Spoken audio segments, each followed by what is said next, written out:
that um, remote, ano pa yun, hybrid, blended, these are all flexible learning. So I peg it as flexible learning.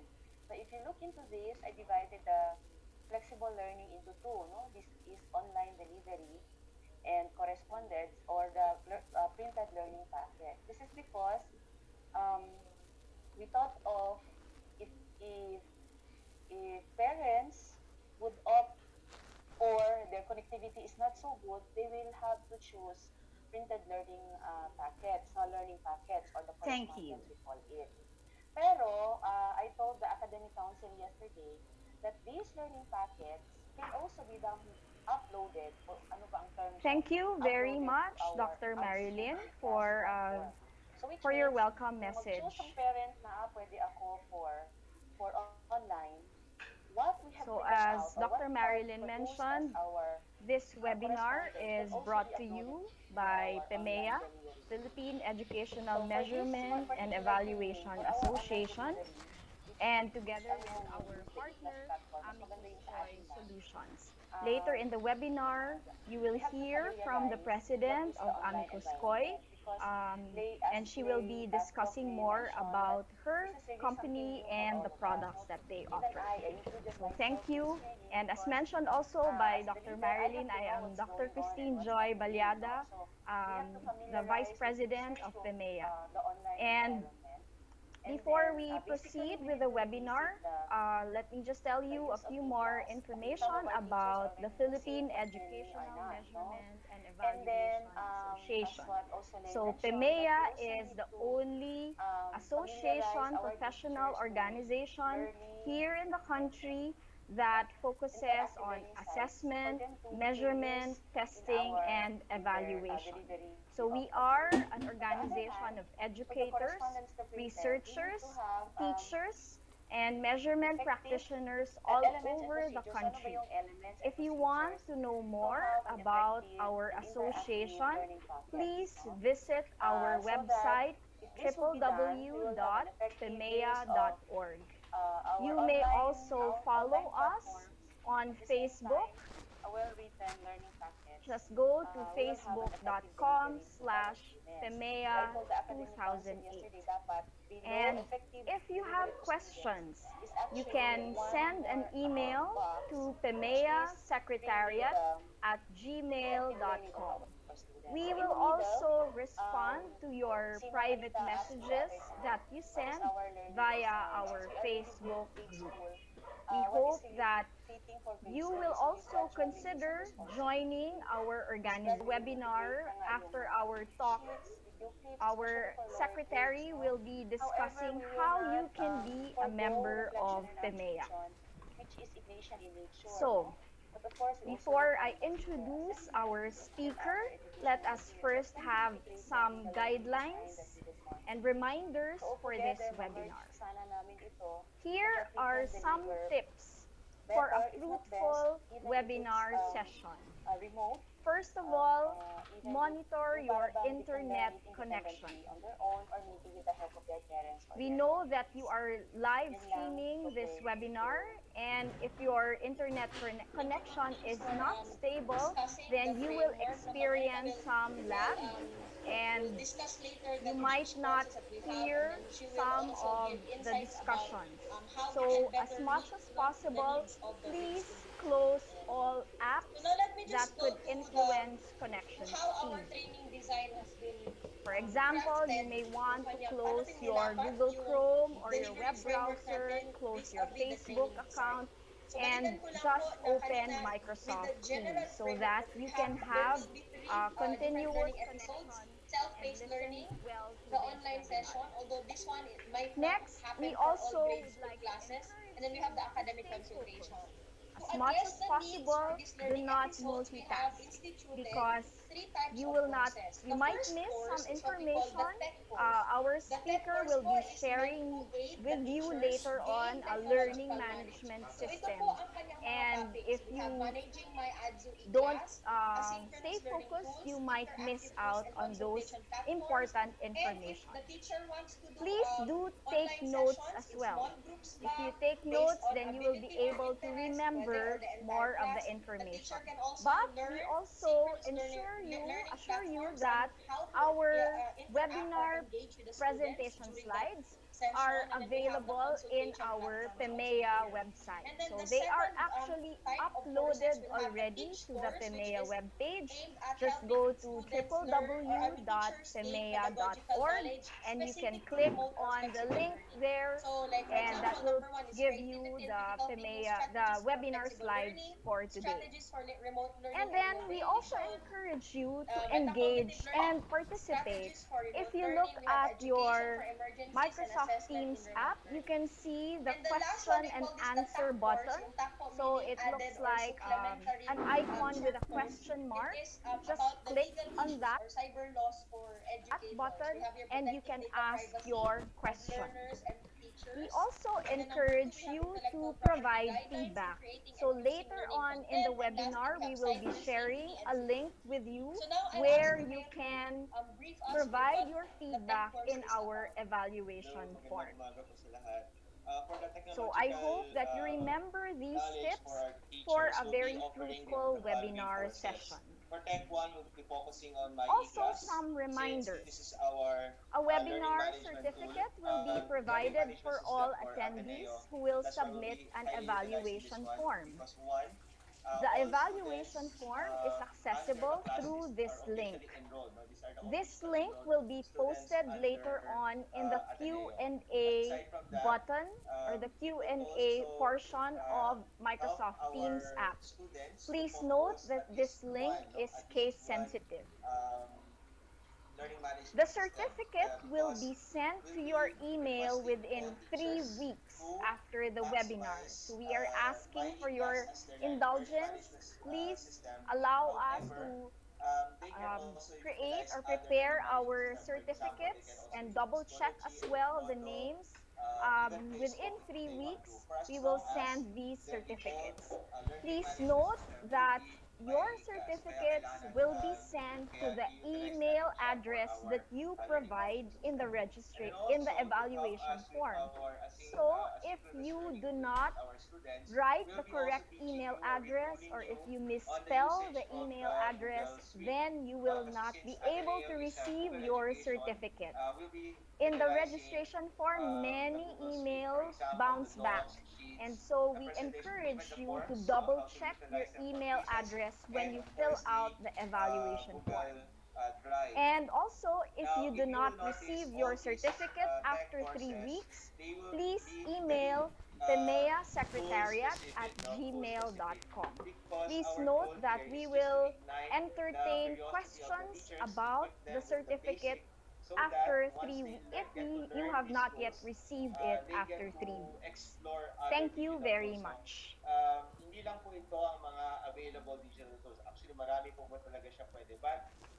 So now let me introduce to you our speaker and reactor for today's webinar.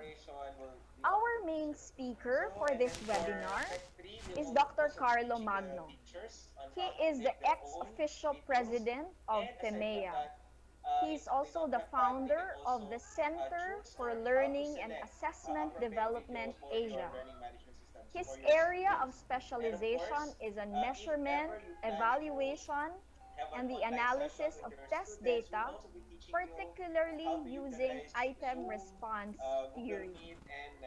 He was trained in structural equations modeling in Freie Universität in Berlin, Germany. He has constructed several standardized measures, scales, and tests for various purposes in the educational context. He is the recipient of numerous awards, including the Outstanding Scientific Paper in Social Science, by the National Academy of Science and Technology, Honorary Regional Advisor of Time Taylor International, Simeo Inotech Research Fellow, the 2011 Outstanding Young Scientist of the Philippines, and the Global Scientist Recognition by the Global Science Academy. He is a prolific researcher, having published over 100 articles in scientific, refereed, and abstracted journals, and is one of the highly cited scientists in the country. Dr. Magno has done consultancy work for the Department of Education, the Commission on Higher Education, UNESCO, and various ministries of education in developing countries. He has also served as a consultant for private Good schools, morning. including De La Salle College of St. Brunilde, Xavier School, Far Eastern University, Malayan Colleges Laguna, Mapua University, University of Bohol, Biliran Province State University, and Asian Institute of Management. Friends, let's give our speaker a virtual round of applause. Our reactor, as I mentioned, sorry,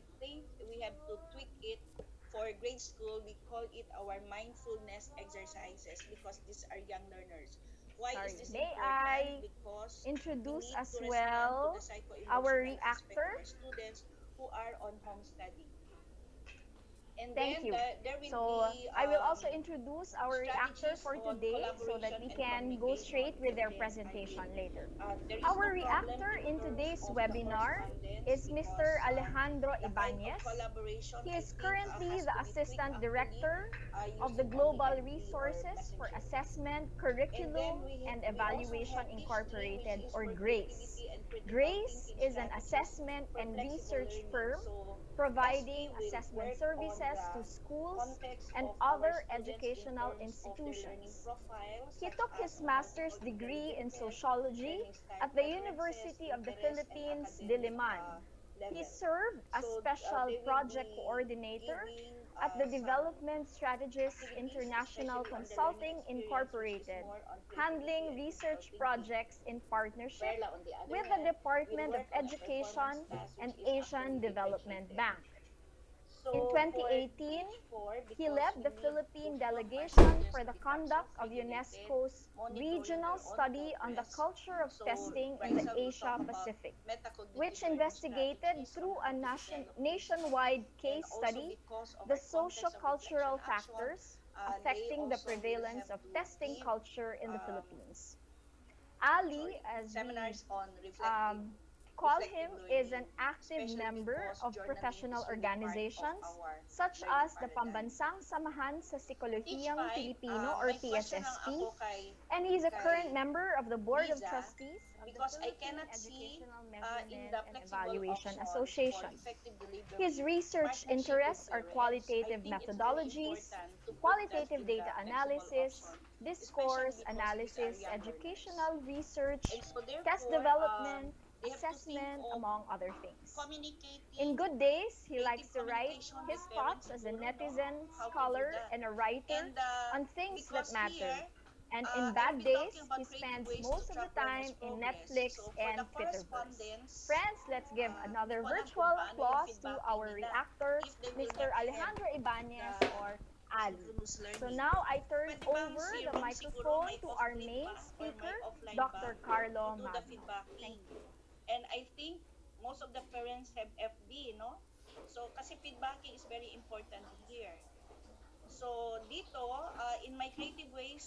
Good morning, everybody. Dr. Magno here.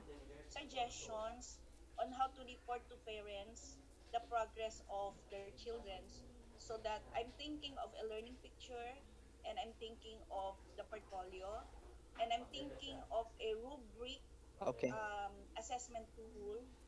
Our webinar for this morning is entitled Integrating Assessment in Designing an Online Lesson. This actual webinar is actually an operationalization of the PIMEA model that was mentioned to you a while ago. The PIMEA model is actually a big concept, and we're now able to make the PIMEA model a little bit concrete and specific in your actual lesson.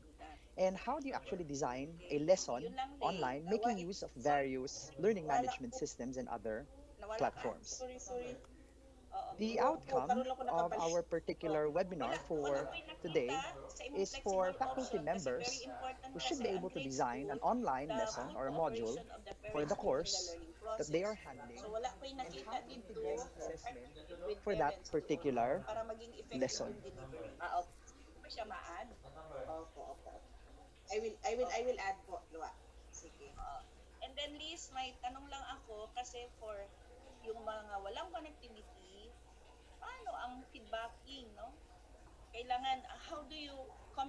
Okay, I'm here. Okay, now let me repeat that the outcome for this particular webinar is for faculty members who can design an online module or an online lesson for any course or subjects that they are handling, and how do they actually integrate assessment in that particular online module. Now, the specific things that we're going to talk about in this particular webinar is number one, what are actually the steps that you do when you design an online lesson? And what are some of these guidelines and techniques that you need to follow when you design an online lesson, especially making that online lesson facilitative of students' learning? Then let's talk about what are some of the important parts that you need to put in an online lesson. And lastly, let's talk about some of the important standards that you need to consider when you assess your own online lesson. And we'll be providing copy of this slide and all other resources in our website. Like what Dr. Balyada has mentioned a while ago, this PowerPoint presentation is already available in our website. Okay. In our first activity, I'm going to provide you an example of an online lesson. And then we have our reactor, Mr. Alejandro Ibanez, who will be providing a critique in the module that I am going to show.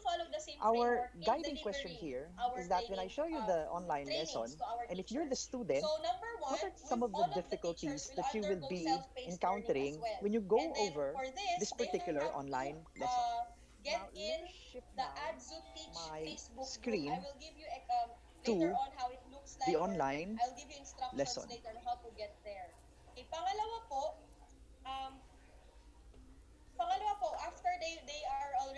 Okay, so this is an online lesson for college algebra, and this is actually intended for college students to study and go over before they actually take their course on mathematics in the modern world. So this particular online lesson was designed in a learning management system called Blackboard. Now, please take note that in this particular session, I am not going to teach you what to click in Blackboard because it will take some time to teach you what to click and how to start designing a particular lesson. So this is already a ready-made online lesson in Blackboard for in preparation for mathematics in the modern world.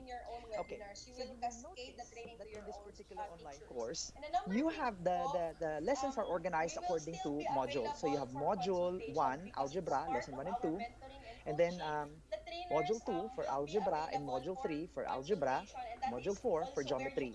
I'm going to specifically show you lessons 1 and 2 for algebra. So all I have to do is to click this particular link here. Okay, and then there are again tabs inside lesson 1 and 2. Okay, so you will see in lesson 1, there's a part on engage. Same thing in lesson 1, there's a part on explore. In lesson 1, there's a part on explain, elaborate, and evaluate. Okay, let me open the first part on engage. Okay, so you will now see this particular screen, and I will click the link here on top, and a PowerPoint presentation actually opens. So this is module 1, algebra, lesson 1 on basic algebraic concept. And then the objectives are actually provided at the beginning. And then there's actually engage here.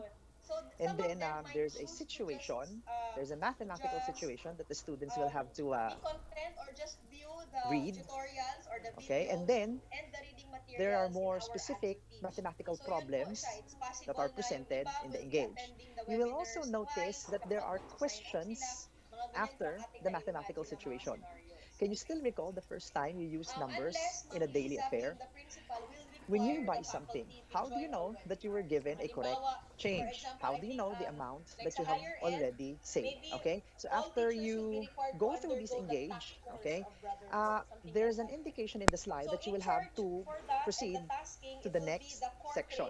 So what I will do is that I will go back here on contents. I will click again my module, and I will click again lessons 1 and 2, and I have to remember which one that I have finished already. I should have remembered that I have finished engagement. This time I have to go to explore. Okay, I have to click this one again to see the PowerPoint slide. Okay, and this time there are more specific equations here and some exercises for the students to work on. And then you will be asked again to proceed to the next section. I will click here again. I will go back again to my module. Okay. I will click again my lesson 1 and 2, and I will click now explain or elaborate or evaluate. Now let me skip explain and elaborate and go directly to evaluation. If I click on the evaluation, there's another PowerPoint slide that comes out, okay? And then it provides you an instruction using your account in Blackboard Learn. See either, okay, there's an instruction here that the students will have to open a resource, and then there's a test module, okay? And they have to click the midterm test, okay? But it doesn't indicate here where the midterm test is, and it tells us to proceed to the next section. I click here again on contents. I go back to my modules to see my modules again, okay? And I go back again to my lesson 1, and I should proceed to lesson 2. So you will notice that from engage to explore to explain to elaborate to evaluate, PowerPoint slides are actually contained inside each of these sections. The teacher actually attempted to make use of a pedagogy called inquiry-based learning, and inquiry-based learning is supposed to help students come up with questions, and they are supposed to constructively answer these particular questions by going through the 5 phases, or this is what we commonly call as your 5E. Okay, now, may I invite now my reactor, Mr. Alejandro Ibanez, to provide his critique for this particular online lesson. Okay, Ali? Good morning, Dr. Magno. Good Yeah, morning. I can hear you. All right. Good morning to everyone. Thank you for inviting me, Dr. Magno. So my first critique is you're very fast. So Okay, I'll have to please, slow. okay. All right. Um, okay. By looking at the module that you have presented, there are a few things that I noticed. One is you're using an inquiry based, as you've mentioned, you're using an inquiry based approach in Right, designing right. tests. Therefore, the assumption there is that students should be constructing questions, should be engaged in the process of learning and teaching. But Right. here in the lesson, it seems that it is very static. The modules are designed in such a way that there are materials to be used. It's very bombarded with PowerPoint slides Yes, yes. that does not elicit any response from the students. It does not have any avenues where students can easily give their feedback through the material. So the process of learning here is just one way from Correct, the material to the student. correct. Another observation. If you look at the 5 aspects of pedagogical approach that you've mentioned, from engagement, exploration, explanation, that transition from one aspect to another is not smooth.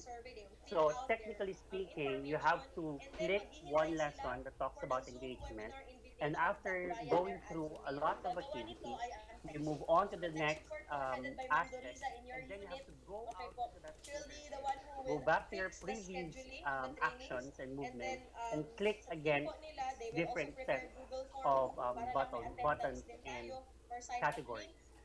For me, I think that is problematic because we're looking here for a seamless transition from Yes, one aspect of pedagogy to Exactly. another, and Yep. that is not being showed in that particular online lesson. Another one, as I mentioned, the aspect of the pedagogy or the lesson here, we're bombarded with PowerPoint slides. There is no variety of different learning materials used. Yes. Thus, it negates the very purpose of the pedagogy, which is to engage the student and be able to elicit different responses, not just a one-way type of feedback. Okay. It's therefore, if you have this kind of online lesson, this would show or this would illustrate how teachers, for example, typically fall in the behavior where they usually design lessons and they treat the online lesson or online teaching as an extension of the regular class, which should not be. Okay. Therefore, online teaching or or designing an online lesson should be about being able to illustrate or think about creative ways in line with that particular pedagogy that you are using in teaching. Okay. Those are the few observations, Dr. Band. Okay. Yeah. Thank you very much, Ali. Yeah. Stay with me for a while, Ali. So Okay. generally, you're saying that for every phase of the inquiry based, it seems that the teacher is labeling a specific kind of inquiry. However, that inquiry was not facilitated because you have a PowerPoint slide which is transmissive for every phase. Right. And the inquiry was not attained because of that mode of presentation. And I think this is a common problem among teachers designing LMS because they simply dump the PowerPoint presentation, they simply dump the PDF files containing the information, and they expect their students to go through the reading. And most of the activities are more on assessment with multiple choice items, which is actually a separate component of the pedagogy. If you will notice, assessment only came towards the end, which is evaluate. And if you go through engagement, if you go through exploration, and if you go through the evaluation, there are actually questions that the teacher were asking. Okay? And the questions are actually posed in a PowerPoint presentation. Okay. So, Ali, if you are the student, what would be your common reaction, okay, if the questions are posed in the PowerPoint presentation? I think the teacher here is attempting to ask questions, and I think the teacher is expecting some answers. So what do you Yes. think is the problem? Okay, if the questions are here, okay, if the questions are here posed in the PowerPoint. Yes, as you've shown a while ago, there are questions in the PowerPoint, yes. However, there are no opportunities for students to immediately provide feedback or response to those particular questions. Right, So if right. I'm a student, I will just read the question in my mind and I will go back to my Netflix or go to Facebook again. Correct. Yes, this is a typical example. Part of the PowerPoint slide indicates try these. Plug in some values in the following expression. But this is a PowerPoint presentation. If I click here on the screen, I could not plug any of my answers. So where will I be able to put my answer if I'm the Right. student? How will my teacher be able to provide me with feedback and see my answer? So these are some of the things that we're going to talk about in this particular presentation, considering most of the answers that you have provided. Okay, thank you very much. I'm Sir Ali. We'll get back to you later for another improved version of the Okay. online lesson. Now, let's go back to our PowerPoint presentation. Okay. Now, here are some of the important considerations that we have to think about when we design an online lesson. And let's call out some of the responses provided by Ali a while ago. The first part are some considerations when you design an online course. There are three important things that you need to consider. Number one is to do a course mapping. In the process of course mapping, you have to consider your curricular framework here and how you actually adopt your curricular framework into an online platform. First, you need to think about on how you will actually organize your module. Are you going to organize your module in terms of your outcome or learning competencies, or are you going to arrange it in terms of content? If you will be looking at majority of online lessons, usually the lessons are labeled with the topic. And it is only then that when you open that particular lesson, you will only see the objectives or the outcomes inside that particular topic. Okay? And if it's structured that way, then it means that we are content oriented. If you follow the sequence of your textbook in organizing your online lessons, and the name of every chapter is taken for every lesson in your learning management system, then we are content oriented. But when we say that we are outcomes based, or in DepEd, if you're a grade school or a high school teachers, making use of the curriculum guide, it means to say that every online lesson should be arranged around these outcomes or around each learning competency. Okay, now let me illustrate further, making use of the curriculum guide in DepEd. Okay, so in the curriculum guide, we have specific learning competencies. If you have, for example, 5 learning competencies for 1 quarter, you can now design one online lesson for a particular learning competency. So the contents are placed around the learning competency, the contents are placed around the outcome rather than the objectives and the outcome placed inside a particular content. So there's actually a large difference when we're focusing on learning competencies or by content. Now, second, once it is organized around outcomes or learning competencies, okay, the second step is to create your map. In this case, since this is an online lesson, we call it a module map. In a module map, we now think about what are now the contents, what are now the activities, and what are the assessments that we are going to put inside this particular outcome or inside this particular learning competency in this particular module. So first, we need to think about what is the learning competency that we want our learners to engage into for that one online lesson. Then we think about what is the content, what references are we going to use, which chapters in the book, what other references are placed around that particular learning competency or outcome, what activities are the students going to do for that particular learning outcome or learning competency, and what kinds of assessment are we now going to provide. So meaning to say, it's not only assessment for a learning competency, it's not only a set of activities, but it should have a set of contents, activities, and assessment. And these are some of the important things that we need to do when you do your mapping. Third is you now start to create your online module or your online lesson. And here are some of the considerations. First is that you have to make the students aware at the beginning on what they are supposed to learn. So begin with an end in mind. You can start with an advanced organizer and you now inform and tell students what are they supposed to learn in that particular online module. Given that, you can also express it in a way that what the students needs to accomplish or the final requirement for that particular online lesson. For example, in a lesson on English, if your learning competency is for the students to be able to write a descriptive paragraph, then you now tell your students that the final requirement for this lesson is to write or compose a paragraph that describes your favorite movie, your favorite novel, or your favorite restaurant, and you will be producing 3 descriptive paragraphs. So if the requirement is immediately provided at the beginning, the students can outpace their own learning because they know what they need to produce and they devote their time and energy in learning to deliver that particular requirement. Now, contents that needs to be learned should be readily available in that module.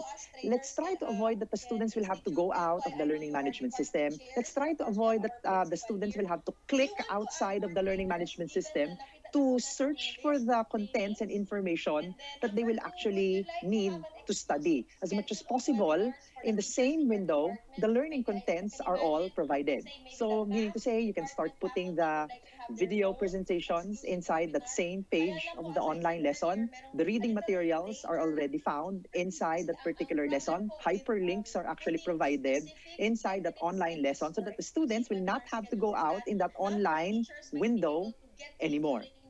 Now, when we start to present the online lesson, I think this is what Ali is saying a while ago, that at least there is a variety in terms of pedagogy, and we're not only using our learning management system as a repository for our PowerPoint presentation and for our slides. As much as possible, you use a variety of modes in your online lesson by providing videos in between, by allowing students to answer in between the information, and making students accomplish tasks while they're actually studying the module.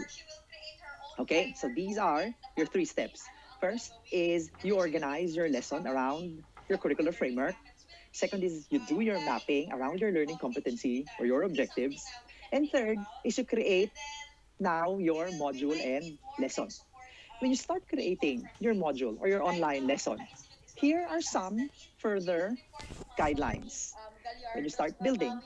The first one is that the flow of your module content is not simply presenting the content or not simply transmitting the content. Like what we do inside our classroom, we're actually facilitating the learning experience of our students.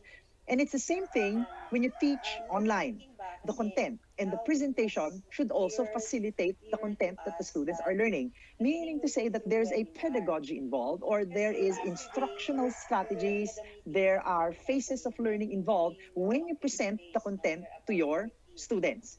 Presenting the content simply is different with the idea of facilitating the content to be learned among the students. If you simply put the ebook or any information online that the students will read, that is simply transmitting information.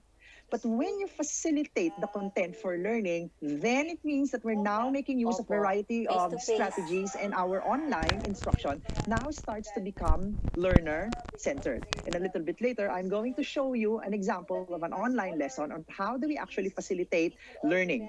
Okay, what are some of these ways to facilitate learning of the content? One technique is that you stop at certain points of the lesson to check for understanding. Okay? So if you are presenting several paragraphs for the students to learn, probably you stop at one paragraph to another and provide some checkpoints, provide some questions and answers for the students to answer so that you can check whether the students are actually understanding what they are reading. And when you ask these particular questions, you have to ensure that there's an opportunity for the students to immediately put their answers, and the teacher should be able to view those answers. You don't have to wait at the end of the lesson for you to get the answers to this particular question. You can actually superimpose these questions and be able to gather student responses at the middle of the lesson. So meaning to say, you can also stop at certain points in time to try out some exercises. For example, you try out one way of instruction, of demonstrating on how to solve a particular problem, and then let the students do some exercises, at least 1 to 3 exercises, and then present that same lesson in another way. Let the students do another set of exercises again, so that if there are several opportunities for students to learn the lesson in a variety of ways and several opportunities for the students to do the exercises, they become at ease in doing the task and they master that particular learning target. It's also important that we engage the students, such as doing observations and reporting the learners' insights. When you provide videos, when you start providing pictures, when you read a poem in your online lesson, we have to ensure that the students are not passive learners in that online lesson. You can actually elicit their observations. You can actually make them think aloud about the poem that you have read. you can actually make them think aloud about the video that they have watched by providing a space below the video or space below the reading material or a space below the picture so that they can put in their initial reactions and observations for that particular stimuli. You don't have to wait at the end of the lesson on a separate tab to get these responses from the students. So this time, there's going to be a big difference on learning management systems that will allow you to do that and learning management systems that are actually limited that will not allow you to do that. And later on, I'm going to show you some examples. Now, it's also very important that when you present lengthy reading materials in an online lesson, that you can stop at certain points in time so that it allows students to do some reflection. And how do you ensure that the students are actually reflecting in their own learning? Again, after every paragraph, after every video, after every learning content, after every infographic, you can put a space where students can actually put in their insights and put in their answers so that you can immediately read and see their reflections about the content that you are providing. Now, you can also do it in a way where at the beginning of the lesson, you solicit students' ideas about the content or the concept, and then you provide some techniques and present your content at the middle of your lesson. And towards the end of the lesson, you survey again your students' concept about the lesson that you're going to teach so that they will now have the opportunity to compare their initial concept and Yes, whether ma'am. there's a Take note, change ma'am. from their Opo. initial concept. And this is an opportunity for you to Opo. correct some misinformation and misconceptions among the students.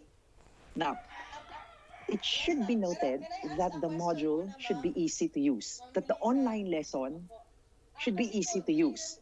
Meaning to say that all information for one module or for one learning competency or outcome, it should not supposed to require the students to go out of the present window. And everything that they need is already inside that particular window and they just have to scroll from up going down. Because the tendency is that if they will go out of the present window, it causes some disengagement, it causes some distractions. They might see other stimuli that are more worthy of their attention rather Okay, than hello, good going back to morning. your Actually, we lesson. already So as talked much as about possible, it. you make them I and stick Sir Joe. to the Ay, window where nakamute you're ako. actually Ay, teaching. sorry. Now, the Hello, good contents morning. should be Actually, we already easily talked about read it. I and Sir without Joe. downloading too many files and Kasi the opening academic management too many team, we files in decided another already that we're going application. to As have much as our possible, everything that learning they need is management found in that system same window, is that my they don't have to click ADSU too many tabs e-class. on the left side So of the when menu. he mentioned to me And na possible if it's we're going to important for use you to consider Google that when you Suites, like Google design the Classroom, beginning kasi it has a lot towards of the middle benefits. and towards Sabi the ko sa end kanya, of it's the okay, lesson, sir. the Actually, we're sequence is like walking your considering the use students of through an Google actual Suites, lesson especially inside the Google classroom. Classroom, If you will take pero note that to a when you limited deliver extent. instructions Kasi yung inside the focus classroom, namin you is start by ADSU greeting e-class your already. students, you start by Pero we can engaging actually your use not students and getting only their attention. e-class. Before you actually present your Opo. content, before you actually stimulate them Yun and din try ang to sabi ask ni them ma'am, questions, ano, you do ma'am. the same procedure when you present an online lesson. It's like conversing with your learners, except that this time it is the material that is online found in your learning management system that they're actually engaging with. Then, it's also important to make your module appealing to the learners. The appeal makes the learners engage and Opo. stay in your online lesson. There are some there are some options in some of the learning management system where you can actually determine how much time students stay and read your online lesson. And that is a good information for you on how appealing and how Yes. engaging your online lesson is. As much as possible, the information that you present in your online lesson are not purely text. You can present information making use of both pictures and words such as designing infographics. As much as possible, make a very, very good layout where there are icons for each of the bullet points that you want to present. You can present information making use of charts, tables, diagrams, flowcharts, symbols to represent the idea. Okay, you can vary the font size and colors Opo. can actually be Okay. added to make Opo, thank your you. And Sir presentation Rom, and then I appealing. mentioned also to Sir Okay, Joe na if we're going to use Google here are the Classroom, both guidelines. e-class and And Google Classroom, the we third might part give to is our students two there a accounts. So prescribed since we are grade format on how school, you actually design ma-confuse yung an parents online and lesson? Well, there's students. actually Dalawang no accounts prescribed talaga format, kasi but mahirap these man elements i-integrate in yung an Ads online and e-class lesson are some accounts of to the Google important Classroom. ones. Of course, Kasi in an iba online yung lesson, Google it's very Classroom is important that actually you very start with broad, while your ang objective, e-class your sa learning atin yun. target, your We have learning our own outcome, or accounts. your So learning yun, sinabi competency. ko din sa kanya. State here Pero what yun students pa will rin, do nag-iinsist and what pa they rin need siya. to Sorry accomplish po. in the course. If you are in the K to 12, all you have to do is to get the learning competency and put in the learning competency at the beginning of your online lesson. This will prompt your students to become aware on what they should learn for that particular lesson. If you are in higher education, you can put in your course outcome on top of your online lesson so that they become aware on the outcome that they need to demonstrate towards the lesson. Then, provide an overview. Describe here the contents that will be covered in this particular lesson. For example, your objective is students will write a descriptive paragraph.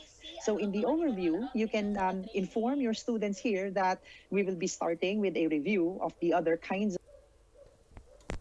Any comments po or questions? Okay. Yes po, go ahead. Okay. Yes, ma'am. May we have a copy of what you have presented for our reference? Opo. Oo, para may thank you. Especially Yes, the dates and yung framework namin para mas focus din kami redirect our perspective. Yes po. We will email this to everyone po and post it sa ating Facebook group chat. And then maybe later on, Ma'am Anita can coordinate with Ma'am Liza and the training team for the specifics of the teach courses. Yan, siya po Yeah, yung that's what yeah. Sorry, late. Oh, I'm supposed to ask kung na-fit na ba namin ang concerns ng mga grade school in term of their flexible learning options. If our teach courses already fit into their concern. Of paragraphs that we have talked about Na-fit na ba? in the previous lesson, then we look at the characteristics of a descriptive paragraph as compared to other types of paragraphs, and you will be composing a descriptive paragraph. So the overview somehow tells you, the students, the things and the activities that they will go through in that particular module, and the final requirements that they will have to produce for that lesson. Then, you start with an initial activity. An initial activity is a stimuli. Your initial activity is something that would motivate your students to engage in the lesson. You can think of a variety of strategies here. For example, would be presenting a song, presenting short videos, reading a poem, showing pictures, or any stimuli like a question for the students to think about. And later on, these particular stimuli, these songs, these short videos are connected in the actual lesson. But take note again that when you design your lesson, if you're providing such stimuli, such as songs and videos, there should be an immediate opportunity for the students to react and provide their insights immediately. And they should not wait at the end of the lesson to provide their insights and reactions to these stimuli. and our rollout. Okay. Yan po. Then you The now start specifics po, with your we'll lesson just proper. coordinate with Ma'am Liza bilang In your the head lesson of your proper, training team. this is now the time that you So will Ma'am have to Liza will follow be the giving us phases updates of a from time to particular time teaching kung may strategy mga decisions or na phases of a approve. particular Yan, you teaching can let model. us know. So whatever teaching strategy or teaching model that you're using, such as you're using 4A's approach, you're using 5E's for science, you're using Sige, ma'am. inductive So, si or Ma'am Mercy deductive can teaching also strategies, coordinate with we us need or si to Ma'am see Anita them for evident specific in the lesson concerns proper. with the The tech lesson or the proper teach. is not simply transmitting the content. The lesson proper is not simply So, putting kung in wala the na, PDF file, putting in wala na, that that's the end of chapter our in the book. meeting. But what we Yay! need to think Ayan. about in the Target lesson talaga proper namin is ni that Roms how do every we time facilitate mag-meeting that na content so dapat that it 1 is hour going lang to be or hindi effectively aabot ng 1 learned hour and 30 by minutes. the students. Ayan po. Okay, so Thank here you are so much examples of for teaching coming models that you can today, actually follow, mga such as the teachers sa concept grade attainment school. model, the And inductive alam mo, thinking Rose, di ba model, sila ay aking the mga inquiry based closing model. adults in the Examples grade of the school. inquiry based would be your 5 E's, and an Sila. advanced Ayan, organizer. so I'm So very happy perhaps to we be can have working another with you session later again. on how to And we're follow the very phases of these excited particular teaching sa models. trainings that we And will later be on, I'm having going to soon. show you example So, of a see concept you on attainment model and Facebook. an inquiry I will based start model for adding an you next week online lesson sa for a Ads lesson Teach proper. Facebook group. Meanwhile, Then, will it's also very be, all of important us will be in later the on group that chat. you Okay, need let to us know if wala integrate pa po kayo assessment. doon or Ma'am Now, Liza, take notes please that it add me po doesn't sa ating necessarily mean that if grade I put school assessment training here team as group the chat. last part of Yeah, the online yeah. lesson, that the assessment Okay po, is before we only end, going to we'll take have a place at word the of end of prayer. the lesson. It's Can we ask very Ma'am important Liza to that lead us in closing assessment prayer takes po? place even before the lesson, Okay. during the lesson, and Our after God, the we thank you lesson. for this When you gathering. provide the Thank you for the assessment before the presence of each lesson, one of it means to us. say that you want to determine We whether praise students have and glorify particular you strengths and for weaknesses the for work that that we're doing, objective or all for the for our skill that you're greater going good of to God. teach, so We're that later doing on you can this for pace your our instruction students. effectively given their We're doing weaknesses. You this want to determine what are some of the to misconceptions make of the their learners. students You want to comfortable determine what the this students new don't know so that you can provide hyper-learning and relevant this new instruction for them. learning environment. During the We ask you lesson, to your continue to aim guide here us, is bless to us determine with whether students are actually knowledge progressing towards the and, lesson. and That's why, guidance as to you manage the provide and deliver your pace of instruction, there are some understanding bits to and pieces always of assessment that are actually be conducted. productive to all The of kind of us. assessment that you do before and during instruction are not usually graded. Okay? And your purpose here is to determine whether your Perfect students are grace of progressing today. over time. And of Several course, as you all know, that this is what you call as your thank you formative for bringing that assessment. to us Your formative and to assessment make will now tell this you whether your students are rewarding learning and or learning not. That's why, more again, let me emphasize that you don't education have for to all of wait us. at the end of an Lord, online we course for you to do your gather this assessment. discussion so It's very much and we important that thank you you gather for evidences of learning before and while you're delivering your instruction so that you will now Amen. have Photo evidence whether booth your na tayo students are mga ma'am. learning Please don't or leave not. yet. Let's have a group That particular photo evidence is for very proof. important so that you Okay, will we'll be know recording if as they are our now special ready to sa'yo go na into the namimili summative tayo. and take the Okay, summative please, mamaya assessment. lang po. Your summative Babalik assessment is pa the ang one that is graded, presentation and ni the Teacher principle Ma'am here is Lee. that you now provide your summative Nasa assessment video, Ma'am Lee. if you saw Okay na po that ba? majority Tapos marami or po all tayo of your and students have sugar. already mastered your lesson Ma'am Sugar. during your formative Nawala si assessment that was Sugar. conducted Nawala. before and Sige po, during your smile tayong instruction. lahat. Okay, now let me go back One more po. with Ali, and I'm going to Smile. show an One, improved design two, of an online smile. lesson. Okay, Ali, are you there? Okay. Maraming salamat po. Yes, Doc Mag. Doc Okay, Mag. okay. So Thank you so you can much. simultaneously Bye. talk with me, Okay. Ali, while I Right. actually present another example of an online lesson. Okay, let me just close the previous window. Okay, I'm going to shift to another course that I have actually designed. Okay, this is actually a module for teachers, and I designed examples of lessons here. Okay, so Ali, this is again an improved version of an online lesson that I have made in Blackboard. Okay, Okay. this time I'm making use of a concept attainment model. So our aim in a Okay. concept attainment model is for students to be able to define and characterize the concepts on their own rather than transmitting the definition and characteristic of the concept to the students. Okay, let's Okay. take a look at the structure of the lesson. So the student opens this particular lesson. Okay, first, the objective is provided to them. So this particular lesson can be applicable for senior high school Oh, for okay. practical research too. Okay, so it says here, derive the definition of the two kinds of alternative hypotheses and give examples of alternative hypotheses. Okay, then an overview is actually provided to the learners. In this lesson, you will derive the meaning of the two kinds of alternative hypotheses. Then, look at the next part, Ali. There's an instruction here for the students to observe the following hypotheses. Then, two kinds of hypotheses are provided. Yeah. One is set A, and another would be set B hypotheses. Set A hypotheses, I will just read. It indicates here there is a significant difference between males and females on their math ability.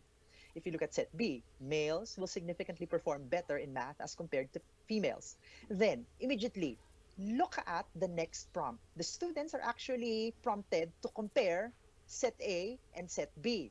And there's a box here where the Right. students can actually immediately type their. You don't have to wait at the end of the online lesson presentation to elicit such answers. They simply observe these two hypotheses so that they can do the comparison. Take note that we're not expecting right answers immediately from the students because we're engaging the students to observe the two definitions that was provided.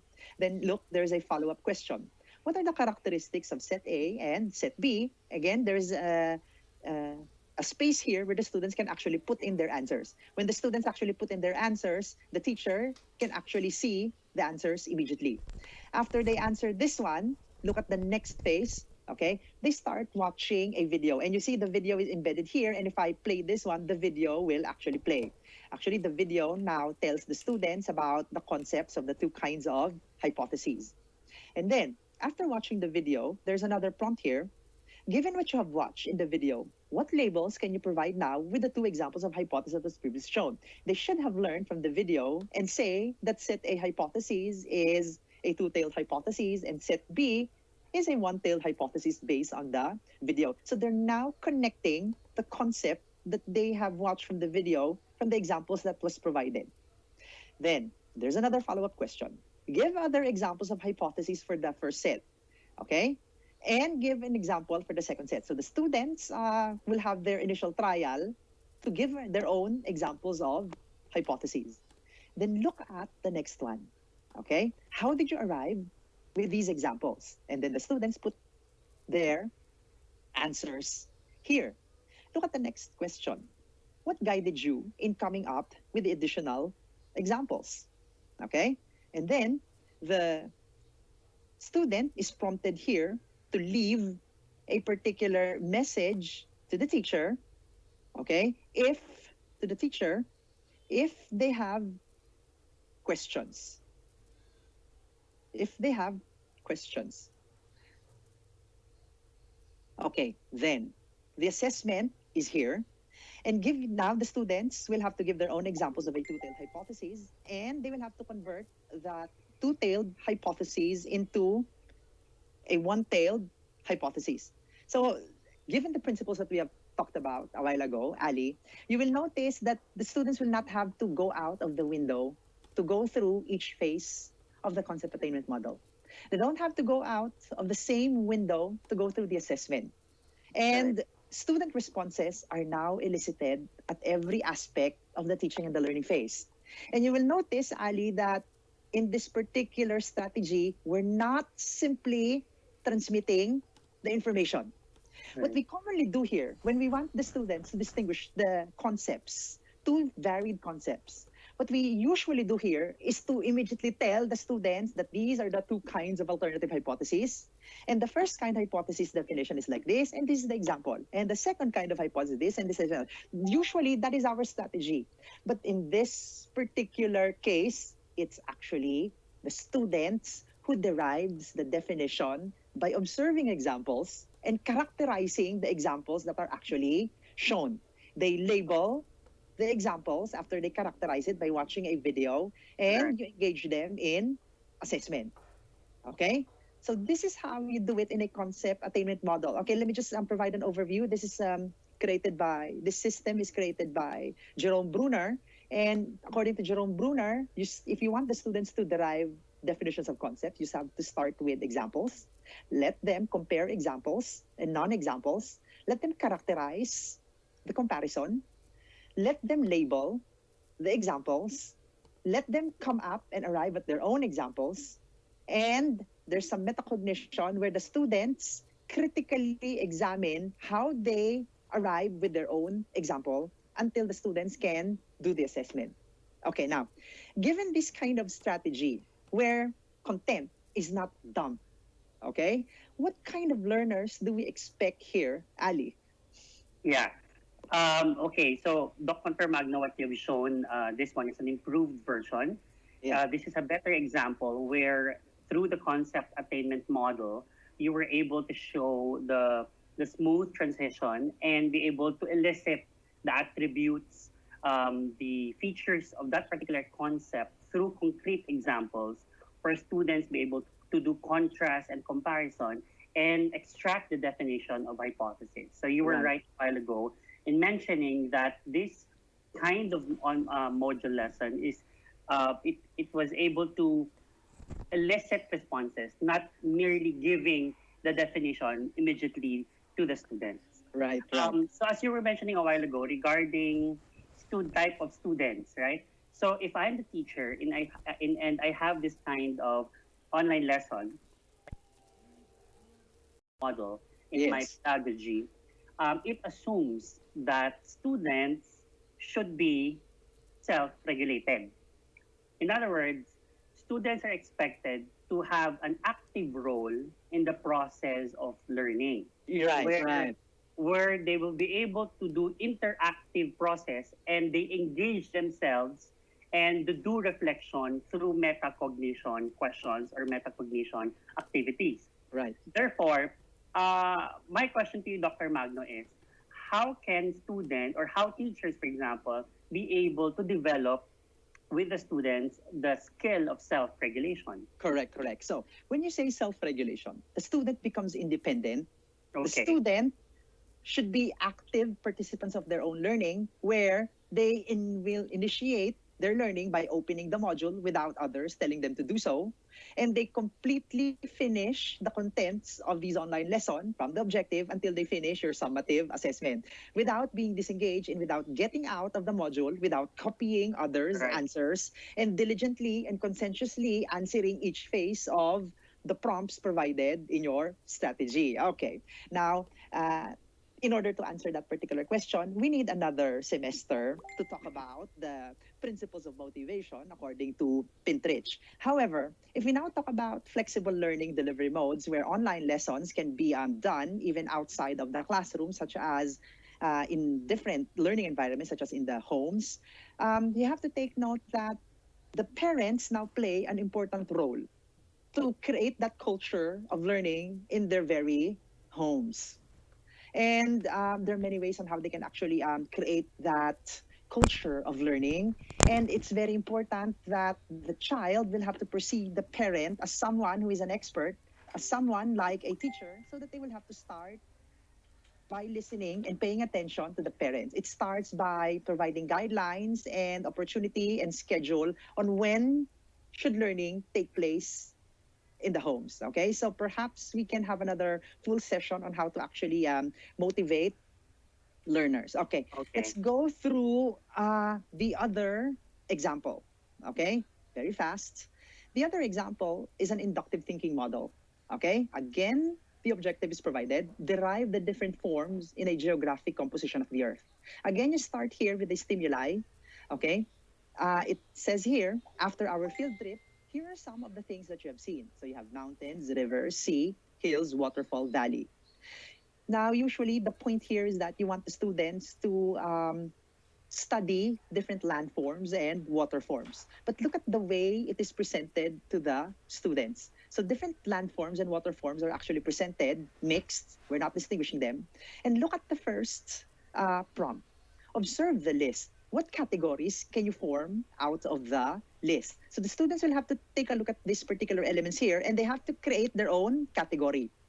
Usually, inside the classroom, you dump the categories. You dump the classifications to your students. But here, you're providing opportunities to your students to think about their own classification and how they actually see the elements being shown. So this is how scientists think. This is scientific thinking. Then you ask the students, why did they make such categories? And then you see that they have an opportunity to immediately put their answers here. Then they describe the common characteristics of the category that they have provided. Then the students are actually asked, how will you now know and verify if your category is accurate or correct? Okay, after that, they are instructed to read a lesson on landforms by clicking the link below. So when you click the link below, a new page will come out and there's a lesson on landforms and waterforms. Now, to further enrich that, there's a video that they can watch here after reading about landforms and waterforms with some visuals. Okay. Then there are now follow-up questions provided. How are the mountains described? Give examples of mountains found in the Philippines. Okay, and then they click on submit so that the teacher can see all of the answers. So again, we're not simply dumping the information, but rather we want the students to derive their own classification. And later on, the correction comes in after they watch the video and they have read a particular text. Okay, now, Ali, let me now show you another learning management system, which is commonly used because this is free. This is a Google Classroom. Okay, this time I'm I have structured a lesson making use of 4A's because this is what they commonly apply in DepEd. Okay, as you know, the 4A's is composed of they structure the lesson by beginning with an activity, then analysis, then abstraction, then application. So the technique here is that if you are following this pedagogy, it's very important that you structure your lesson around phases of this pedagogy rather than simply dumping the content. Okay, let's see what's inside the pedagogy. Okay, so this is inside the Google Classroom of my wife, and I did this online lesson for her. Okay, so you will notice that in this lesson, indicates here, you will learn how to note details regarding the character, setting, and events. This is under listening comprehension for grade 4 in English. They click on this video, okay, and then they have to watch and listen to the story of the legend of the pineapple. But after they watch this video, they have to click in this other tab here so that they can answer the questions. Then they have to move on to the next tab, okay? Open the form and answer the question. I shall provide feedback on each of your answer later on. So the teacher can actually provide the feedback of the student's lesson here. Then you go on to the next tab, and there are some scaffolding for abstraction. So the teacher is now providing here hints on how to note details in the story. Let me just go through fast on the analysis part so that I can show you the structure. Okay. In the analysis, you see there's another window that opened. How would you know who are the characters in the story? What do you need to do in order to remember the characters in the story? What are the clues to know where and when the story happened? What are the ways that you will do in order to remember the important points? And then they have to submit. But the students will have to go back here in this tab. Okay.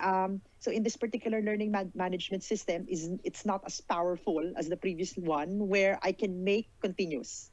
There's a little bit of changing of windows, and I have to open several tabs for some learning resources to open.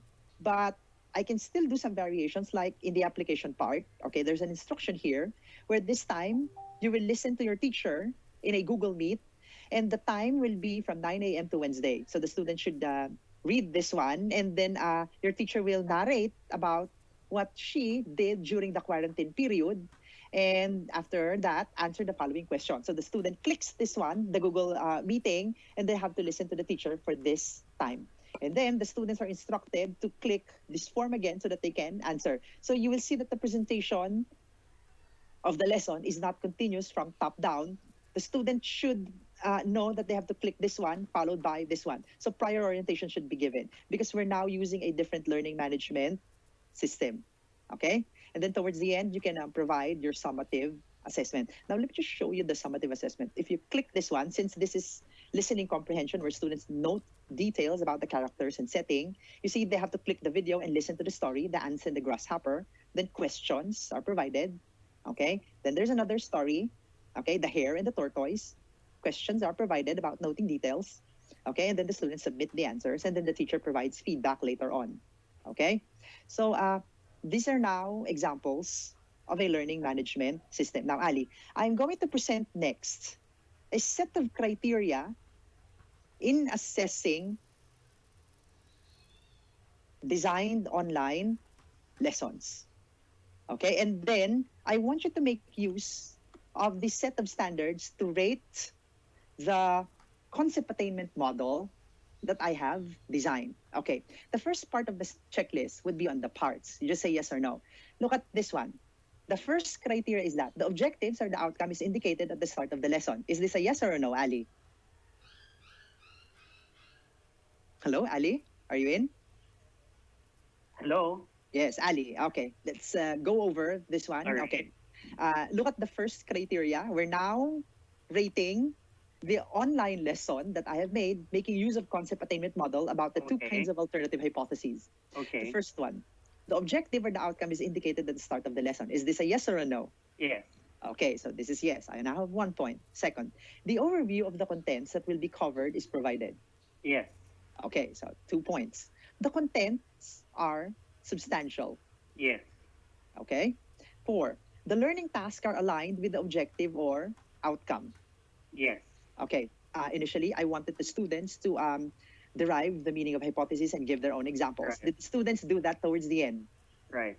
Okay, you see? So if your objective is for the students to come up with their own hypotheses, therefore, your summative assessment should make the students and require the students to write their own hypotheses. Right. Okay? Number 5, practice sets are provided before the final assessment. Yes. Okay, so there are actually 2 trials where the students will give their own examples. So assessment is provided at the end of the lesson. Yes. Okay. Additional learning resources are provided to support students who need to learn further. Yes.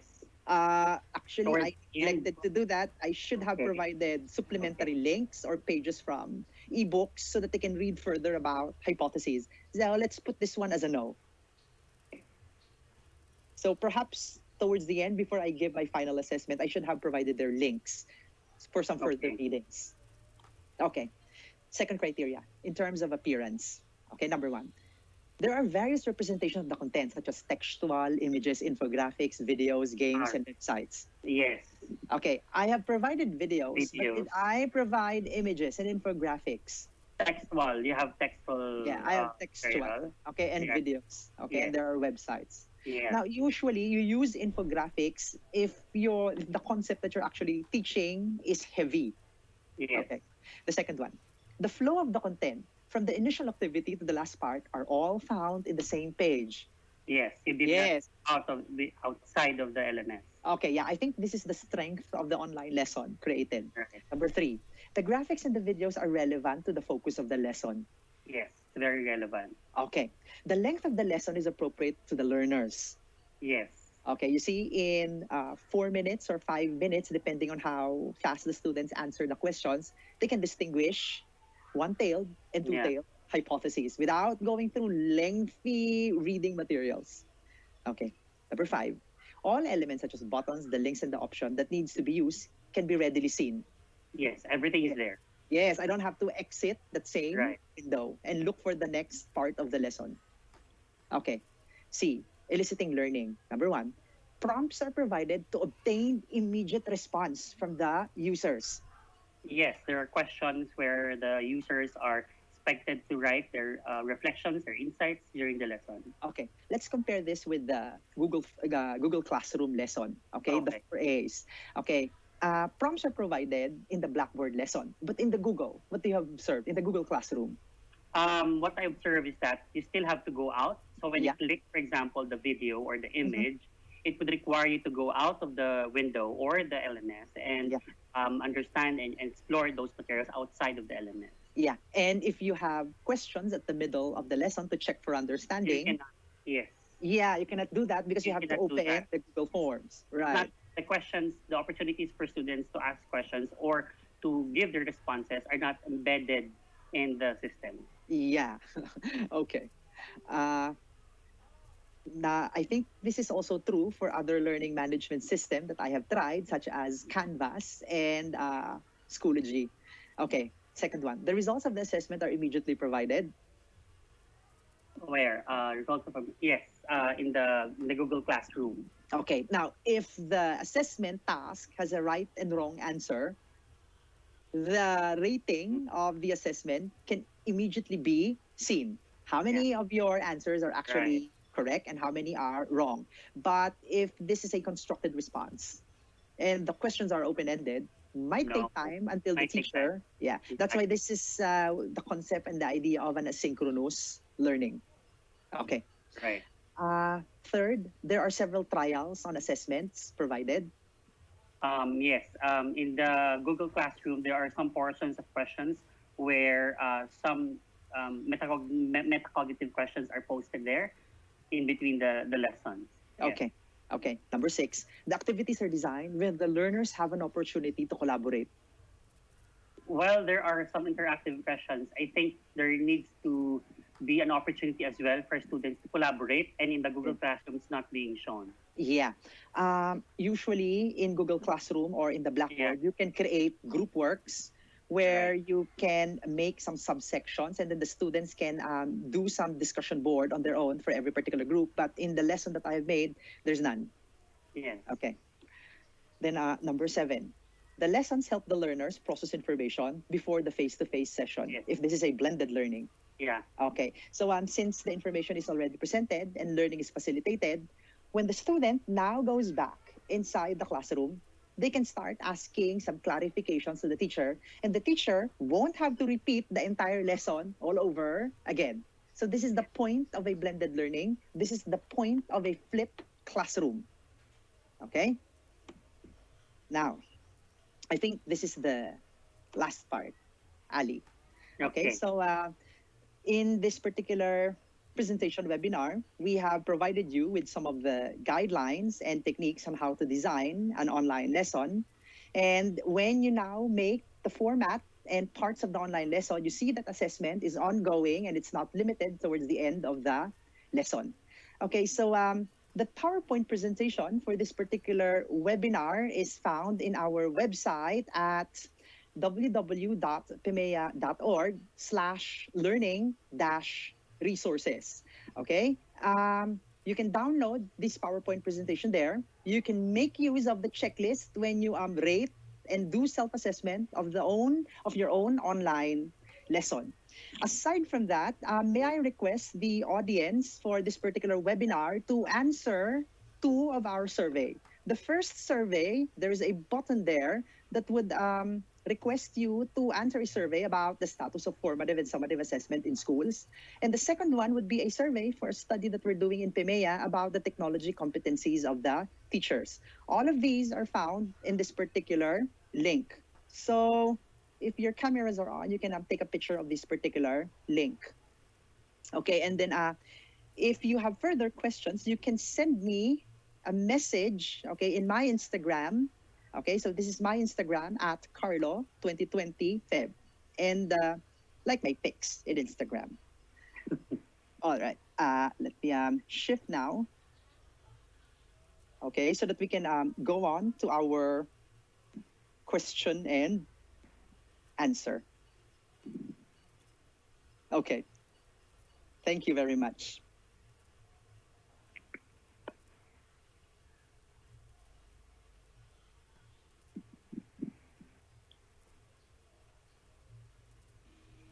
Okay, for our question and answer portion, let me just greet everyone ng isang magandang umaga sa inyong lahat.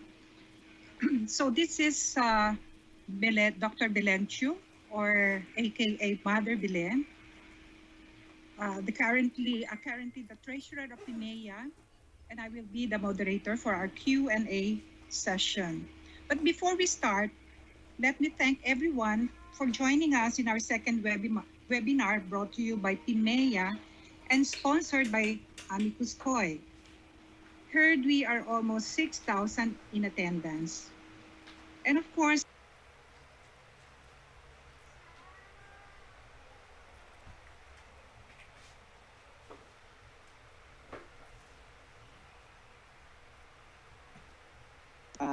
the microphone of Dr. Belen is turned off. Perhaps, Dr. Belen, you can turn on your microphone. Okay, so sorry for that. Okay, so again, let me just greet everyone a pleasant morning. So it's almost noon time. So before we start, let me just thank everyone for joining us in our second webinar brought to you by PIMEA and sponsored by Amicus Koi. Well, I was just informed that there are almost 6,000 in attendance. I would also like to take this opportunity to thank our resource persons, where our very debonair Doc Carlo and Sir Ali for their very insightful and comprehensive discussion of the topic. Let us now proceed to our most awaited Q&A portion. I can see a lot of them, endless and abounding questions, and they are truly very overwhelming. Although I'll be raising only those that are relevant and those that needs to be answered by both Doc Carlo and Sir Ali. To begin with, may I now read the first question from Kenneth. He's asking, what is the main objective of the online course? So, a simple question. Maybe anyone from you, Doc Carlo and Sir Ali?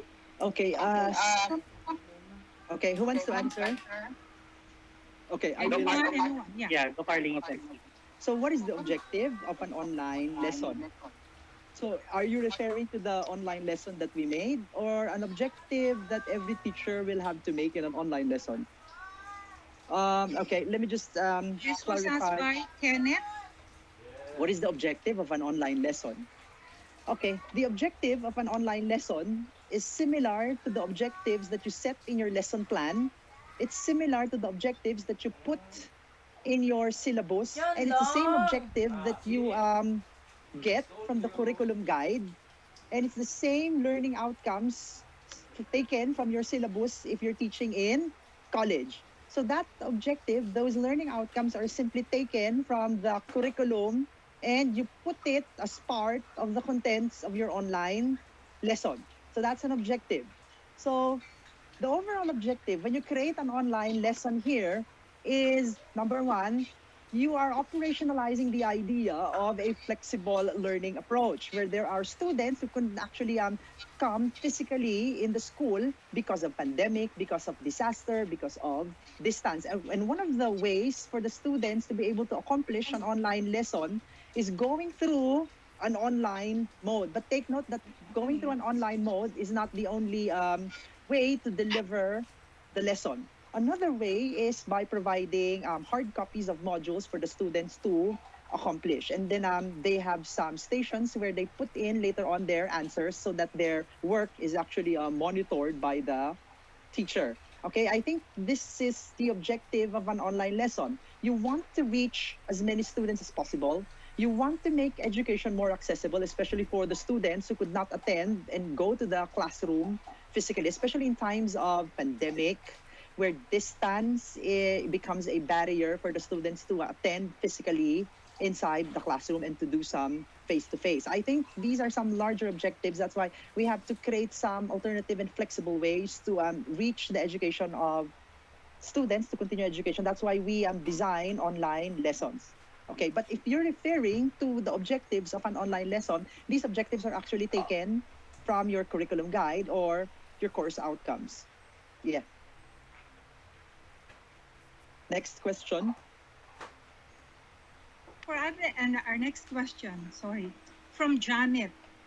Well, she said here, just want to ask Dr. Carlo if engagement, exploration, and others are suggested format or domains in making the module, or it may vary depending on the course. Okay, I think there is already an answer. It varies according to the course. And take note that the teacher has an option to select on the most appropriate, depending on the context of the learners, on the most appropriate pedagogy to be applied. The 5 E's or the inquiry-based approach is one of the ways on how you actually teach science subjects. And I have just used those particular syntax to demonstrate how pedagogy is actually integrated in an online lesson. Okay, so meaning to say that you don't use 5 E's all of the time. And if you have, for example, 10 learning competencies or you have 5 learning outcomes that you will be using 5 E's over and over again, you can vary strategy so that the students will be engaged better and there's something new every time that you present a lesson. Yeah. Ali, perhaps you can also Carlo, use yourself a response for that. Go ahead. Yeah, just would like to add something on that. I want to emphasize what you said a while ago regarding pedagogy. I think it's important to note that there's no single correct pedagogy that is, Right. that should be applied to all types of learning, to all types of online courses. I think it's clear decision point from the teachers that they should have a clear path of what pedagogy are they going to use to be Right. able to teach successfully a particular objective or a particular outcome.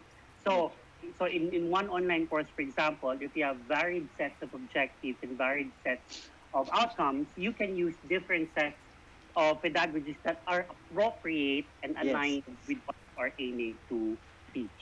Okay, yeah. And look at the culture, look at the background of your learners. What do you think is appropriate given their Right. learning approaches, given their learning background, given the culture of learning that transpires in the classroom?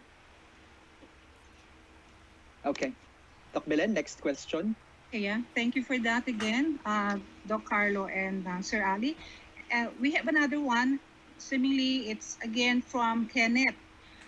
Well, Kenneth said that providing a lot of information to the students makes them confused.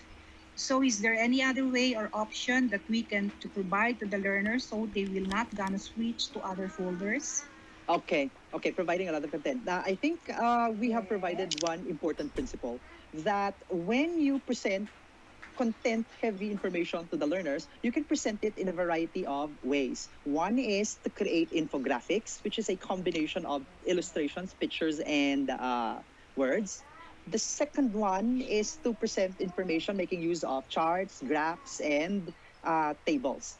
Now, there are some teachers who would want the text heavy content still to be processed by the learners. And you can put that as one of the links so that the overall look of your online lesson won't be too lengthy. Okay, I think this is one of the important techniques that you can do.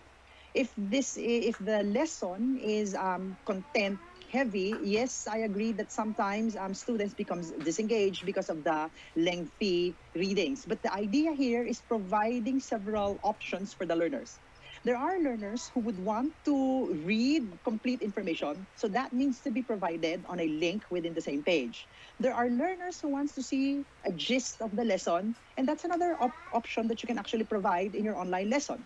And there are some student who wants to start to interact with other learners or with the teacher and ask something about what is being shown. And again, you can provide this another alternative in your online lesson. So meaning to say, if you are a creative teacher and you want to tap into those different learning needs of the learners, you provide those different options in your online lesson. So, like what Ali have mentioned a while ago, that you do not only provide a single strategy, you do not only provide a way that you have to consider the learning processes preferred, styles and approaches used by the learners so that you can provide these different approaches within the same learning management system. So we're now looking at an online lesson. For example, if you're teaching hypothesis testing, there are 2 to 3 ways of processing information, of learning about hypothesis testing. One is an interactive approach. Another one is putting in content for the students to read. Another is watching a video about hypothesis testing. Another is engaging students to do first some exercises and teachers providing feedback from the exercises of the learners. So you now have a different ways of presenting the information. So there's now a variety within a single design. Inside the classroom, it's going to be difficult to provide this one because you have a starting time and an ending time. But here, this is one of the strengths of an online lesson where you can actually provide several modes of learning and delivery within the same online lesson for the same objective, for the same topic. Ali, you want to... Right. Building on what Dr. Carlos said a while ago, I think it's also important to see and to assess how our students' behavior, for example, their different learning styles. Yes. So, as I've said, in the type of online module that Dr. Carlos presented a while ago, it requires that students should be self-regulated. Therefore, you have to build that kind of skill among students. And one way to do that is to ensure that your activities and your materials are actually interactive and provides variety of ways on how to elicit responses using different modalities and different materials. Yes. Next question, Dr. Belen. Okay, so the next question is addressed to Mr. Ibanez. Sir Ali, you said that it would be easier for the students if the module or presentation given to them would simply proceed to the next section. Can you please give us some examples of assessment tools, or are there any applications that we could use to create our presentation more creative and would promote seamless transition of lessons? This is Right. for you, Sir Ali. Okay. Thank you, Doc Belen. I think I want to emphasize again what Doc Carlo presented, the different models from inductive thinking model to concept attainment model. And the other one was that Dr. Carlo Magno, the other one, the other Inductive model. thinking, concept attainment, advanced organizer. And the advanced organizer. All right. Those different models, you would see that each of them has different aspects of learning, from lower level to higher level of thinking. So the moment you design your online lesson, the way to achieve a seamless transition is to ensure that as they progress from one aspect to another, they would be able to demonstrate their learning process. So, for example, when Dr. Carlo presented the 5E, one model in the pedagogy, from engagement to explanation. What's that, Dr. Magno? Five Engagement, E's. Okay, engage, right? explore, explain. Engage, explore, explain. All right. So even before you move from one level to another, you have to ensure that your materials are also progressing. So the questions you're giving to the students are actually progressing from lower level to higher level of thinking. Dr. Magno presented good examples a while ago on how to transition from one aspect to another, and that's a good way on how to do it. And this and what Dr. Magno presented is just one way of doing it. There are Right, different right. pedagogical models that you can actually use depending on the appropriateness of it to your students. So I want to emphasize that to be able to achieve a seamless transition, it depends on how you design a good pedagogical model using your materials. Yeah. Okay, Right. next question. Okay, yes, thank you again, Sir Ali and Dr. Carlo. So the next question is, how do we know if the student is the one answering the question or the activities in an online session? Okay, Well, okay.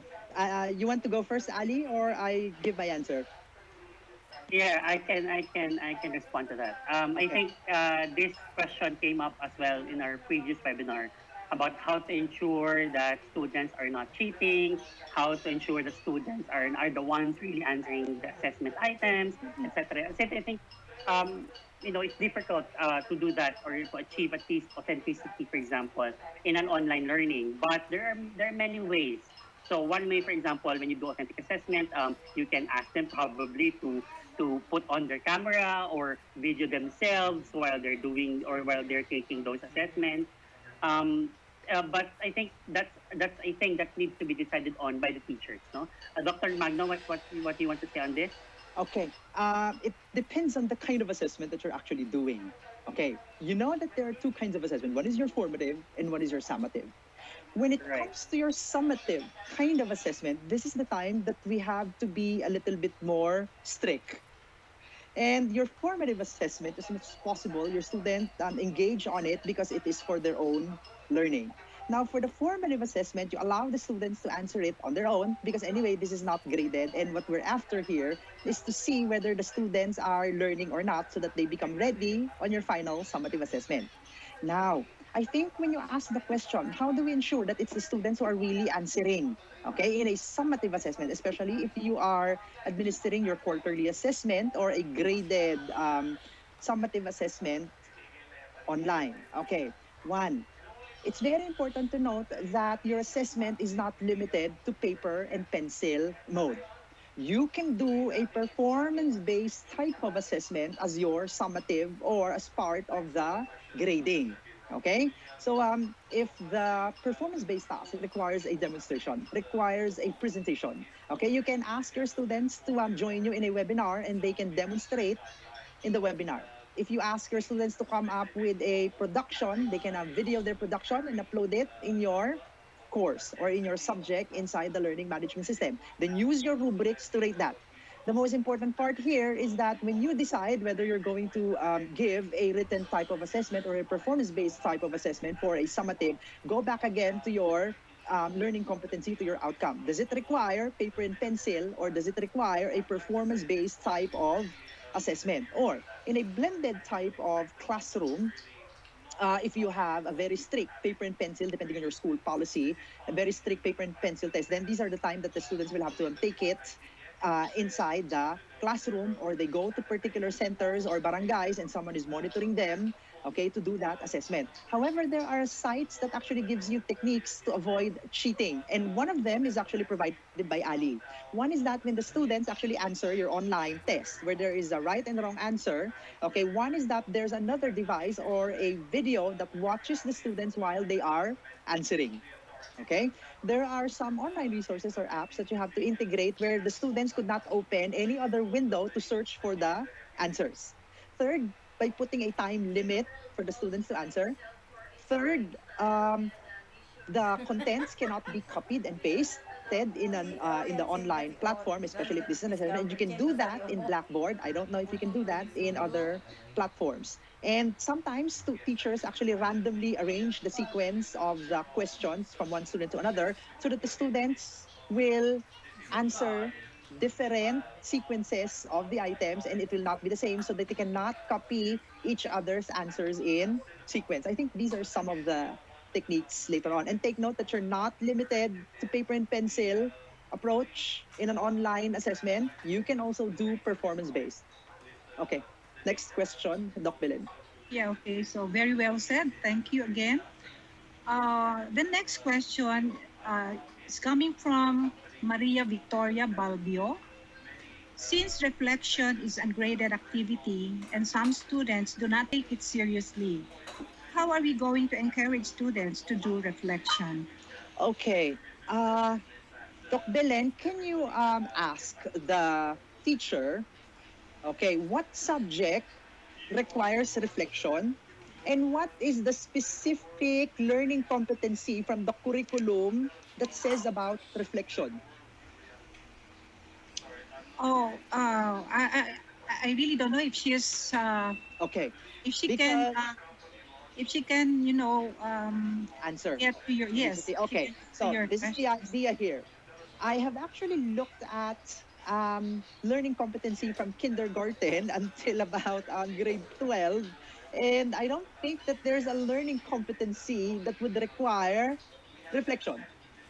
Okay. Unless this is in college where reflection is actually required and graded. Okay. Here's the principle here. I will not give an immediate answer whether reflection is going to be graded or not. But here's the perspective. First, check the curriculum if reflection is part of your outcome. Check your learning competencies from the curriculum guide if reflection is part of the learning competencies. If they are not, then there's no point of grading them and making it part of your summative assessment. Okay? Unless this is a Christian living subject, okay, where reflection is actually part of the grading. Okay, so I think the question behind here is that how do you ensure that the reflection is actually written by the learners? I think answers were previously provided by in the previous responses that we have given. However, now, to check and verify whether these reflections are really from the students, okay, the teacher, after receiving and reading the reflection coming from the students, can prepare a set of specific questions for that reflection and try to see if the answers of the students are actually authentic about those kinds of reflections that they have written. In that way, the teacher can examine whether these reflections are really written by them. Okay, Ali? You want to respond to this one? Yes, I agree, Doc Magno. I want also to emphasize that when you want to assess, for example, reflection as a skill, you have to also think about, is it important or is it within the range of my pedagogic model? Is it also within the goal of my competency to be assessed in that particular lesson? So those questions should be able to pop up or at least be responded to before you even decide putting reflective questions in your lesson. Okay. Doc Belen, next question. Okay, so I'm sure Ms. Balbillo truly appreciated what she heard from you, no, too. Okay, so we have here another question, but this time it's anonymous. It says here, I agree we do have to stop at certain point not only to check students' understanding, but more importantly, to give the students opportunity to reflect on their learning. We often do not give them this chance. I think it's not a question, but rather it's just a comment. Okay. Okay, next And question. this one, it's in Filipino. Paano po kami makakasigurado na ang mga activities ng mga bata ay talagang galing lang sa kanila at hindi sila gumagamit ng kahit na anong Google form para kumopya ng sagot? I think answer was already provided. Next question. Okay. From Ian, Dr. Carlo, is this some sort of clinical teaching? Teach, assess, teach. Thanks po.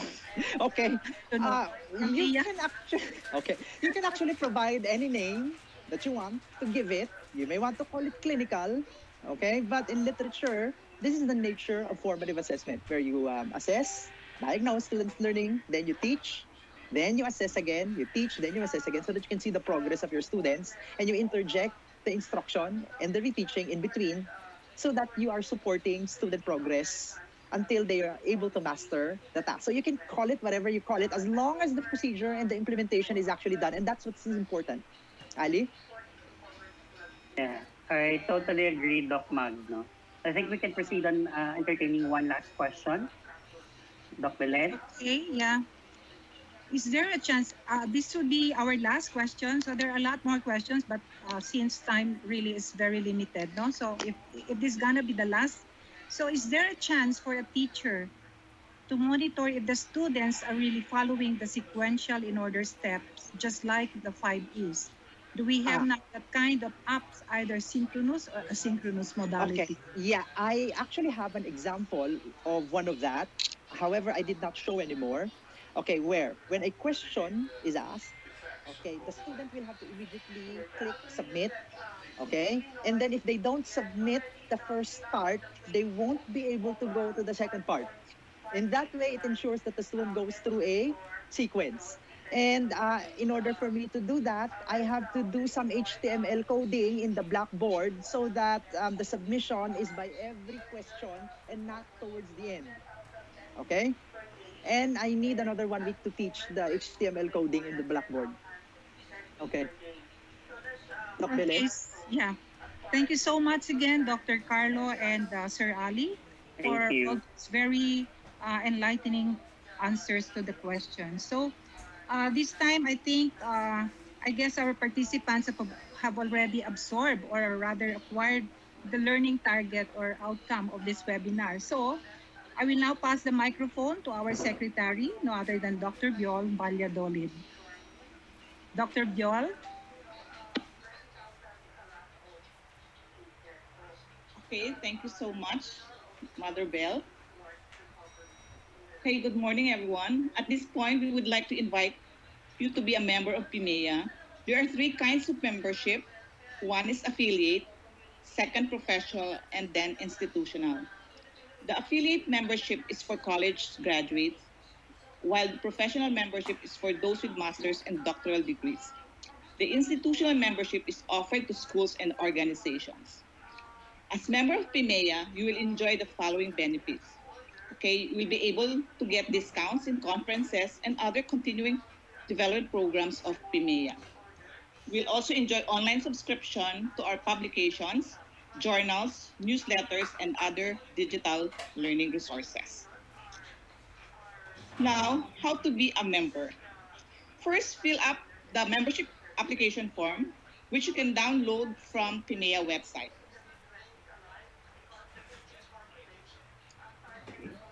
And then please email to us your accomplished application form. And then wait for the approval from PIMEA. Once approved, please pay the corresponding membership fee at BPI. Fees and bank details are indicated in the next slide. Please, next slide, please. Okay. And then you have to email to PIMEA the scanned copy of the deposit slip. And then you have to wait for your ID and certificate of membership, which will be emailed to you. However, if you opt to have them sent to you through courier, please include mailing fee of 200 pesos when you pay your membership fee. Again, please check the PIMEA website for more details about membership. Next slide, please.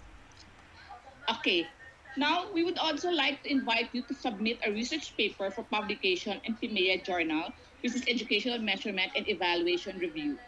Topics will include test and measurement, program evaluation, test development, and validation studies.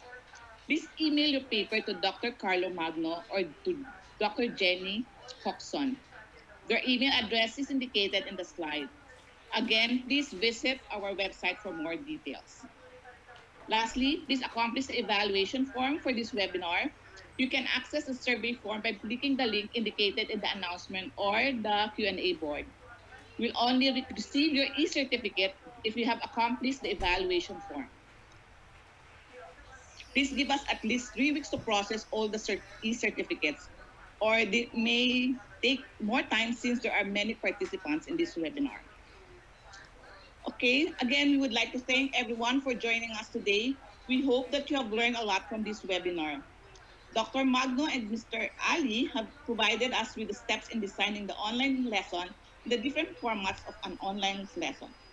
When you are set to design your online lessons, it is important to remember that presenting the lesson to learners is not simply transmitting the information we have to follow up, but we have to follow a pedagogy because the lesson should be facilitating student learning. Assessment is not seen as separate with instructions, but it is integrated with instruction. An online lesson will facilitate learning only if the online lesson is well designed. Okay. Again, we also would like to invite everyone to our next webinar, which will be on May 29 at 10 a.m. again. So you just register again to the link indicated in the slide. Okay, it will be on designing student-centered assessment in blended learning. Okay, at this point, I will now give the floor to Ms. Rodora Santos, the President and CEO of the Amicus Koi Solutions, for the closing remarks. Thank you. Thank you very much. So let me just share my desktop with everybody.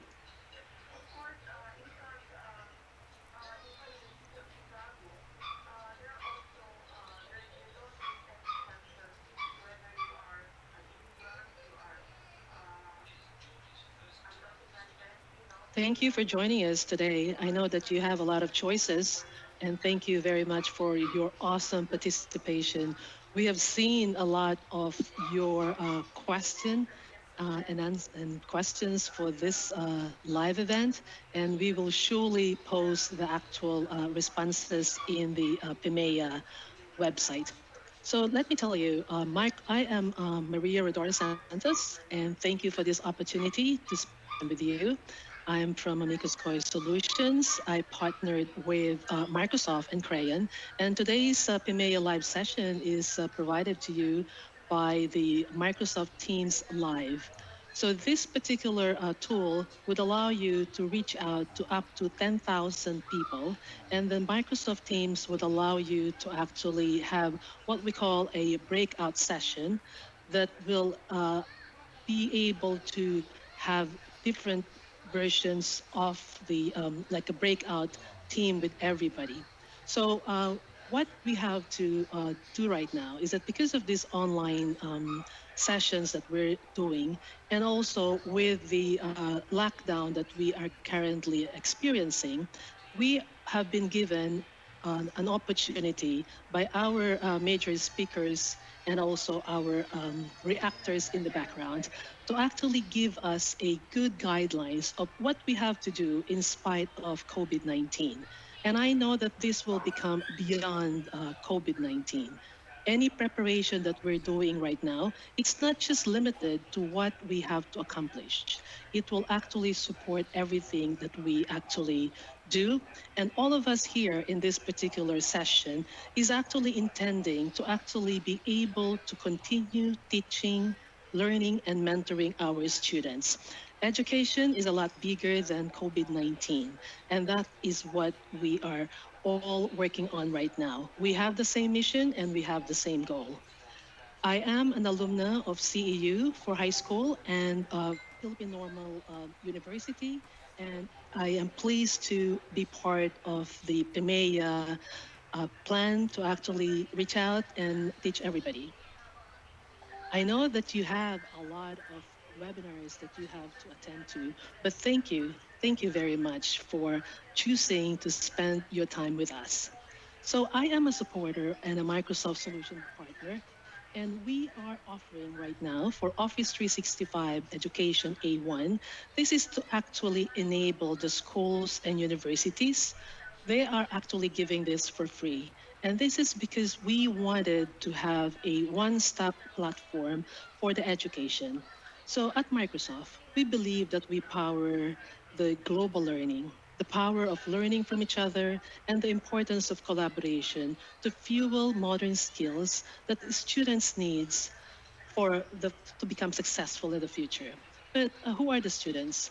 The students are not just limited to those that are K to 12 or in college or taking master's program or doctorate's degree. All of us are students.